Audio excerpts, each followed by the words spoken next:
مرد اپنا سطر کس سے چھپائے؟ اس کا جو ناف سے لے کر گھٹنوں تک کا حصہ ہے اس کو ڈانپے کس سے ڈانپ کے رکھے؟ تو آپ نے فرمایا کہ سب سے اپنا سطر قائم رکھے، سب سے اپنا سطر ڈانپ کے رکھے، سوائے اپنی بیوی کے اور اپنی لونڈی کے۔ لونڈیوں کا کلچر یا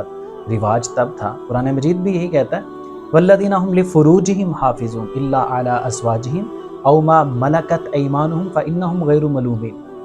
کہ وہ ایمان والے وہ ہیں کہ جو اپنی شرمگاہوں کی حفاظت کرتے ہیں، جو جائز ذریعے ہیں اپنی جنسی تسکین کے لیے، وہ بیویاں ہیں یا لونڈیاں ہیں، کیونکہ اس میں ملامت نہیں ہے باقی شرمگاہوں کو ڈانپنے والے اور حفاظت کرنے والے۔ تو عرض کرتے ہیں کہ اللہ کے رسول اگر کوئی بندہ فیملی میں رہ رہا ہو، کوئی ایسے بھی لوگ ہوتے ہیں کہ جو بڑی فیملی میں رہتے ہیں، تب یہ کیسے ممکن ہے؟ تو آپ نے فرمایا اسے چاہیے حد الوسع کوشش کرے کہ وہ اپنا سطر ڈانپ کے رکھے سب سے، سوائے اس کے کہ جو اس کے محرم ہیں، سوائے اس کے جو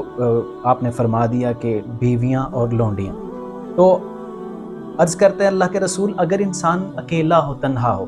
تو آپ علیہ الصلوۃ والسلام، اسلام تو حیا کا دین ہے، اسلام تو اپنے آپ کو ڈانپ کے رکھنے کا دین ہے،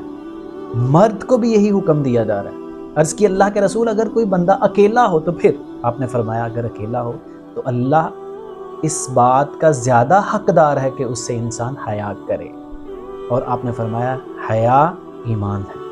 اور فرمایا کہ اذا فاتک الحیاء فاصنع ما شئت، جب حیا مرتی ہے تو جو جی چاہے کرتے پھرو، پھر انسان اس کو کوئی پتہ نہیں ہوتا، کوئی شرم کے اصول پتہ نہیں ہے، کوئی حیا کے اصول پتہ نہیں ہے۔ اگر حیا جاتی رہے تو انسان کے ایمان کا جنازہ نکل جاتا ہے اور انسان ادب آداب بھول جاتا ہے۔ تو اسلام حیا کا دین ہے، ڈھانپ کے رکھنے کا دین ہے، سطر کو چھپانے کا دین ہے۔ تو جو اس طرح سے کھلم کھلا اپنے اس بات کی پرواہ نہیں کرتے، ان کو چاہیے کہ کچھ ہوش کے ناخن لیں اور اللہ کے رسول صلی اللہ علیہ وسلم کے حکم کی تعمیل شروع کر دیں۔